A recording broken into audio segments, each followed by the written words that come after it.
En la película Todopoderoso 2 se da un diálogo muy interesante. Tal vez algunos de ustedes la han visto. Es la segunda parte de la película que en su primera entrega protagonizó Jim Carrey. Esto no es un comentario cinematográfico, es nuestro tiempo con Dios. Pero quiero ilustrarte un poco usando esta historia, porque en esta película, donde Dios escoge a un hombre que está involucrado con la política para que construya un arca rememorando la historia de Noé, ah, para que pueda proteger a la población y a los animales de un diluvio, de una inundación muy grande. Hay un diálogo en esta película donde este hombre le pregunta a Dios y le dice, bueno, dice, por qué me escogiste a mí? Y la respuesta de Dios es, porque tú quieres cambiar el mundo y yo también deseo hacerlo. No siempre podemos entender, de hecho nunca podemos entender por qué Dios escoge a gente como nosotros para hacer su voluntad. Y obviamente la película Todopoderoso no está hecha por personas cristianas posiblemente, ni tampoco podemos tomarla toda como un ejemplo, pero sí da en el clavo en un asunto que nos hace reflexionar a por qué Dios escoge de pronto a personas que ni tú ni yo escogeríamos para hacer su obra. Yo soy Roberto Pérez y es un placer estar juntos nuevamente para tener nuestro tiempo con Dios y sin más preámbulo vayamos a nuestra lectura del día de hoy. Éxodo 3, del 7 al 14. Dijo luego Jehová: Bien, he visto la aflicción de mi pueblo que está en Egipto, y he oído su clamor a causa de sus exactores, pues he conocido sus angustias y he descendido para librarlos de mano de los egipcios, y sacarlos de aquella tierra a una tierra buena y ancha, a tierra que fluye leche y miel, a los lugares del cananeo, del eteo, del amorreo, del fereceo, del heveo y del jebuseo. El clamor, pues, de los hijos de Israel ha venido delante de mí, y también he visto la opresión con que los egipcios los oprimen. Ven, por tanto, ahora y te enviaré a Faraón, para que saques de Egipto a mi pueblo, los hijos de Israel. Entonces Moisés respondió a Dios: ¿Quién soy yo para que vaya a Faraón y saque de Egipto a los hijos de Israel? Y él respondió: Ve, porque yo estaré contigo, y esto te será por señal de que yo te he enviado. Cuando hayas sacado de Egipto al pueblo, serviréis a Dios sobre este monte. Dijo Moisés a Dios: He aquí que llego yo a los hijos de Israel y les digo: El Dios de vuestros padres me ha enviado a vosotros. Si ellos me preguntaren: ¿Cuál es su nombre?, ¿qué les responderé? Y respondió Dios a Moisés: Yo soy el que soy. Y dijo: Así dirás a los hijos de Israel: Yo soy, me envió a vosotros. Hay un diálogo entre Dios y Moisés en este pasaje. Dios no es una persona que solamente da instrucciones para que se cumplan al pie de la letra, no es un jefe, no es, ¿cómo decirlo? No es un tirano que nos dejó escrita su palabra y nos la aventó por ahí y dijo, hagan todo lo que está escrito en ella y se fue a otro lugar. O está por ahí sentado en su sillón con el ceño fruncido observándonos para ver si hacemos todo lo que Él nos ha dicho que hagamos. Y con esto no estoy diciendo que la obediencia no es importante, de hecho la obediencia es fundamental, sino que estoy diciendo que muchas veces nuestro concepto acerca de Dios está un poco equivocado. Dios comprende nuestra condición.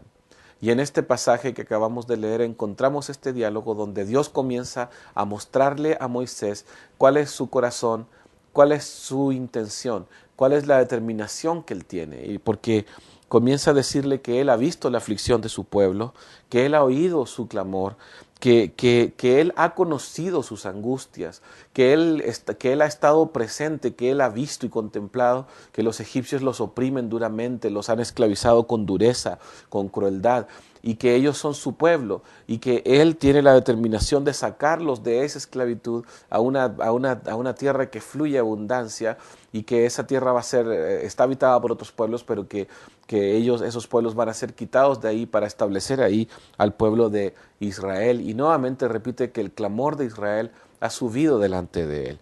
Dios manifiesta su corazón. Lo primero que nosotros entendemos en este diálogo es que Dios quiere que Moisés entienda y que su pueblo entienda que Él es un Dios que está cercano a la angustia, al sufrimiento, al dolor, que no es un Dios ajeno a la condición de las personas. Dios nunca se deleita en la esclavitud, ni en la opresión, ni en el dolor, ni en ningún tipo de sufrimiento. Dios no es un Dios sádico, ni es un Dios cruel, es un Dios amoroso y es un Dios compasivo. Lo otro que hace es dejarle claro a Moisés que él ha descendido para librarlos, es decir, que Él está ahí para liberarlos. También esta es una declaración de la intención, de la voluntad de Dios, muy específica. Y en tercer lugar, le tiene a Moisés una sorpresa y le dice, yo lo voy a hacer, pero tú vas a ir en mi nombre. Tú vas a ir y vas a sacar a ese pueblo de ahí. Y en esta parte, Moisés reacciona, y no reacciona muy convencido. Y yo creo que la reacción de Moisés tal vez es un poco normal para una persona que se siente desanimada, que se siente que tal vez su esperanza murió. Habían pasado 40 años desde que él había intentado liberar a Israel en Egipto, desde que él había tenido un celo por su pueblo y había ido a visitarlos, y ese celo le había llevado a hacer cosas equivocadas, a actuar equivocadamente, lo que había tenido terribles consecuencias para la vida de Moisés. Había sido perseguido, el faraón había querido matarle y él tuvo que huir de Egipto. Y él estaba ahora en otra etapa de su vida donde no tenía ningún interés en nada de esto. Pasó de ser el príncipe de Egipto a ser alguien que cuidaba ovejas que ni siquiera eran de él porque eran de su suegro. Moisés no estaba esperando a Dios ahí en el desierto. Y entonces él reacciona con sorpresa cuando el Señor le dice, mira, yo escucho a mi pueblo, y yo creo que hasta ahí a Moisés le parecía bien, ¿no?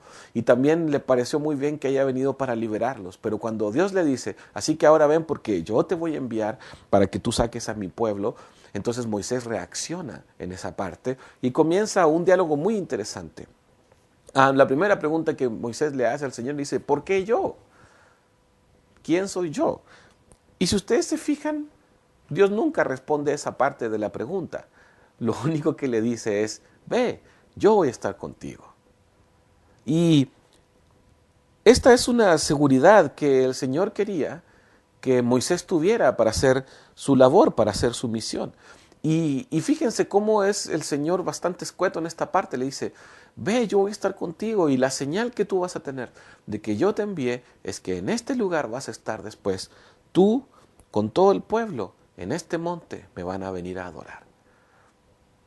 Esta es la señal, es decir, ahora yo te estoy diciendo vayas, y cuando estés de nuevo aquí, con todo el pueblo adorándome, esta será tu señal. Luego Moisés vuelve a preguntar, y dice, bueno, si yo voy y les digo, el Señor me envió a ustedes, ellos van a decirme, ¿cómo se llama ese Dios? El Dios de sus antepasados, y en realidad Moisés debió haber asumido que ellos iban a saber de qué Dios estaba hablando, pero parece que Moisés les conocía un poco, o tal vez su corazón estaba un poco resentido frente a la actitud que habían tenido sus propios compatriotas cuando él quiso evitar que pelearan. Y entonces el Señor le dice, diles que el yo soy diles que yo soy es quien te envía. Aquí está este pasaje maravilloso que dice, yo soy el que soy.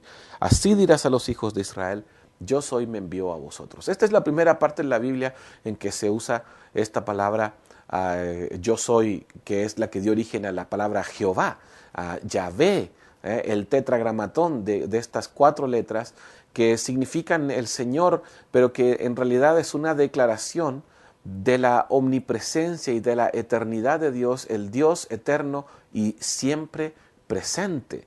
Esto significa la palabra yo soy, el eterno. Y entonces al leer este pasaje creo que tenemos muy buenas reflexiones para nuestra vida. La primera es que no basta con que nosotros queramos hacer la obra de Dios. Nosotros podemos tener un llamado, pero para poder hacer la voluntad de Dios, el Señor lo primero que hace es enseñarnos acerca de Él mismo. Nosotros tenemos que entender la intención de Dios y tenemos que entender el corazón del Señor para poder servirle verdaderamente. Nosotros como siervos de Dios, los que servimos a Dios, no estoy diciendo que no todos sean, de hecho todos somos siervos de Dios, todo el pueblo de Dios somos siervos de Dios. Algunas personas Dios las escoge para hacer diferentes tareas, ¿verdad? Pero sabes que una cosa muy importante para que hagamos la obra de Dios es que conozcamos su corazón, que entendamos su corazón por la gente, porque Dios es un Dios que ama. Dios es un Dios que tiene compasión y que tiene misericordia. Y el que va a servir a Dios, el que sirve al Señor, debe tener muy claramente en su corazón este amor. Debe saber que a Dios le importa. En segundo lugar, debemos tener claramente cuál es la intención de Dios. Que la intención de Dios es ayudar al débil, socorrer a aquel que está en su necesidad. Y en tercer lugar, debemos entender muy bien cuál debe ser la fuente de nuestra confianza. Y la fuente de nuestra confianza debe ser que el Señor está con nosotros. Y luego pasamos al asunto de la autoridad. Es decir, ¿con qué autoridad nosotros podemos hacer la obra de Dios? Y esta es una meditación muy buena para nosotros. Porque la pregunta que Moisés le hace a Dios, ¿quién soy yo?, es una pregunta que todos nos hemos hecho alguna vez en nuestra vida. Señor, ¿quién soy yo para que tú me miraras? ¿Quién soy yo para que tú me amaras? ¿Quién soy yo para que tú vinieras y murieras por mí? Cuando el Señor me salvó hace muchos años ya, una de las preguntas que yo me hacía y decía, Señor, ¿por qué me salvaste? Y a lo largo de la vida, cuando le servimos a Dios, y sobre todo cuando fallamos, cuando nos equivocamos, de pronto decimos, bueno, ¿por qué? ¿Por qué me escogiste a mí si sabías que yo me iba a equivocar en esto? Somos personas fallidas y cometemos errores, pero eso no hace que el Señor no nos escoja. Sin embargo, Moisés no está colaborando mucho con Dios. A lo mejor la pregunta que nosotros debiéramos hacernos, sobre todo cuando comenzamos a resistir el plan de Dios para nuestra vida, no es por qué yo, sino, o quién soy yo para hacer lo que tú me dices, sino quién soy yo para decirte que no. ¿Quién soy yo para resistir el llamado de mi Señor? ¿Quién soy yo para decirle que no al Señor y al Creador del universo, que me está llamando, que me está poniendo para que yo les sirva? Y fíjense cómo nuevamente reafirma el Señor, ve, porque yo estaré contigo. Y luego la pregunta del millón es, ¿cómo las demás personas van a saber que tú me enviaste? ¿Qué Dios es este? Y entonces el Señor le hace entender a Moisés que él, la autoridad que él tendrá para hablar al pueblo será la de su propia presencia. Y esto es tremendamente importante. La autoridad que nosotros tenemos para servir a Dios y hacer su obra, porque recordemos que es la obra de Dios. Y para que nosotros hagamos la obra de otra persona debemos tener una encomienda. Yo no puedo ponerme un uniforme de policía y aparecer como policía en la ciudad donde vivo sin que tarde o temprano alguien se dé cuenta que yo no soy un verdadero policía, y lo que me van a preguntar es, bueno, ¿quién te mandó? ¿Dónde tú perteneces? ¿Quién es tu comandante o quién es tu oficial a cargo? Y yo no voy a tener respuestas para eso. Y esto es muy importante. Nosotros hacemos la obra de Dios, pero ¿quién nos mandó a hacer la obra del Señor? La obra que el Señor nos manda a hacer. Quien nos manda a hacer, la obra de Dios es el Señor Dios Todopoderoso, el Creador del cielo y de la tierra, nuestro Señor, nuestro Salvador, y de Él viene toda autoridad que nosotros tenemos en la tierra de parte de Él. Qué poderosas verdades tenemos nosotros aquí el día de hoy. Quiero hacer dos aplicaciones para terminar esta reflexión de este día. En primer lugar, el mundo está lleno y repleto de hombres, mujeres, familias que gimen por dolor, por angustia, porque no saben que por estar lejos de su Creador, sus vidas están incompletas. El mundo sufre. Yo vivo en una ciudad que sufre. Ciudad Juárez es una ciudad que es famosa en todo el mundo en este momento aún, y vivimos en una ciudad que sufre. Pero tú también vives en una ciudad que sufre. No importa cuánta prosperidad se vea, no importa que los niveles de violencia sean bajos en tu ciudad sufre, porque cuando hay gente que no conoce a Jesucristo como su Señor y que no lo tienen en su vida como su Salvador y como quien les gobierna, son vidas que sufren.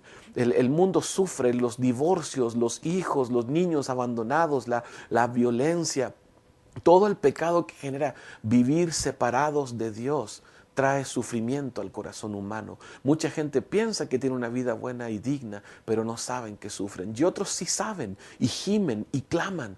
Y los únicos que tenemos la respuesta somos nosotros. El Señor nos envió a predicar su palabra y su evangelio. Dijo, vayan por todo el mundo y prediquen el evangelio a toda criatura. Así que tú y yo nunca tenemos que preguntarnos, ¿quién soy yo para ayudar a esta persona? ¿Qué puedo hacer? Tú y yo somos hijos de Dios y es más, por amor al Señor debemos extender la mano a esos necesitados y a esos dolidos y entender que el que nos mandó predicar es el gran yo soy, el creador del cielo y de la tierra. ¿No es maravilloso que el Señor nos haya escogido a nosotros, que somos personas tan normales, que somos personas tan fallidas y nos haya dado su autoridad para predicar? El Señor dijo, vayan, yo les envío, yo estaré con ustedes donde quiera que vayan. Así que esa es nuestra autoridad. Y en segundo lugar quiero aplicar, estoy seguro que hay personas muy especiales que me están viendo hoy, personas que han intentado en otro tiempo hacer la obra de Dios y tal vez algo salió mal, personas que tuvieron un servicio, tal vez un ministerio y las cosas no fueron como tú esperabas, y estás desanimado, estás dolido, estás herido. Y cuando Dios te remueve el corazón dices, no, ya no lo quiero hacer, Señor, ya lo intenté una vez y todo salió mal. Tenemos la actitud de Moisés. Yo muchas veces me he encontrado con la actitud de Moisés. Bueno, ya lo intenté y no funcionó, ya lo quise hacer, Señor, una vez. Y olvidamos que lo quisimos hacer a nuestra manera. Pero cuando el Señor vuelve otra vez a reflotar ese llamado y vuelve otra vez a decirte, ¿sabes qué? Ahora es el momento. Tú y yo tenemos que estar dispuestos a ir. Y no dejemos nunca que el desánimo nos venza, sino que en este día tomemos la decisión de humildemente aceptar ese papel que el Señor quiere que juguemos en su plan eterno. Partiendo desde anunciar su mensaje y ayudar al prójimo y extender el amor de Cristo, hasta toda la variedad de ministerio y llamado que Él tiene dentro de la iglesia. Todos tenemos un lugar que jugar. A todos Dios nos ha dado un llamado y lo necesario para completarlo. Deseo que tengas un excelente día. Levantémonos este día y sirvamos al Señor nuestro Dios Todopoderoso, porque Él está con nosotros. Que Dios te bendiga.